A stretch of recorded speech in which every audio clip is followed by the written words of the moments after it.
जय श्री कृष्णा। राधे राधे मित्रों। मैं लड्डू गोपाल जी की कहानी सुनाने जा रही हूँ कि लड्डू गोपाल जी का नाम कैसे लड्डू गोपाल पड़ा। जहाँ एक भक्त कुंभन दास के पुत्र रघुनंदन ने बाल रूप में आए कृष्ण को लड्डू खिलाया था और उसी समय कृष्ण एक हाथ में लड्डू लिए हुए प्रतिमा रूप में जम गए। तभी से उनका नाम लड्डू गोपाल पड़ा और उनकी इसी मनमोहक रूप में पूजा होने लगी, जो सच्ची भक्ति और प्रेम का प्रतीक है। भक्त कुंभन दास और रघुनंदन वृंदावन में कुंभन दास नाम के एक भक्त थे जो भगवान कृष्ण की सेवा में लीन रहते थे। उनका पुत्र रघुनंदन था जो कृष्ण का ध्यान रखता था और उन्हें भोग लगाता था। एक दिन कुंभन दास कथा कहने गए तो रघुनंदन ने कृष्ण को लड्डू का भोग लगाया और उनसे खाने का आग्रह किया। बाल रूप में कृष्ण प्रकट हुए और लड्डू खाने लगे।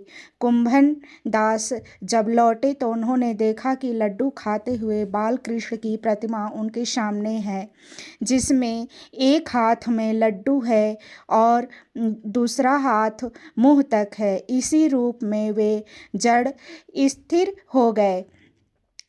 इस घटना से पता चला कि भगवान सच्चे मन और निश्चल भाव से की गई भक्ति को स्वीकार करते हैं, जैसा कि छोटे रघुनंदन की भक्ति थी। लड्डू गोपाल को घर में एक छोटे बच्चे की तरह रखा जाता है, उनकी सेवा की जाती है, उनकी पूजा की जाती है, उन्हें नहलाना, सुंदर वस्त्र पहनाना, आभूषण पहनाना और माखन मिश्री का भोग लगाना शामिल है। मक्खन चोरी की कथा। बचपन में कृष्ण का मक्खन चुराने का स्वभाव लड्डू गोपाल की शरारती छवि को दर्शाता है। कई कहानियाँ बताती हैं कि कैसे लड्डू गोपाल भक्तों के प्रेम और भावनाओं को स्वीकार करते हैं और उनकी लीलाएं भक्तों और भक्ति मार्ग पर चलने की प्रेरणा देती है। तो भक्तों, आप लोगों को लड्डू गोपाल जी की ये कहानी, ये कथा कैसा लगा, आप लोग कमेंट करके ज़रूर बताइएगा। राधे राधे।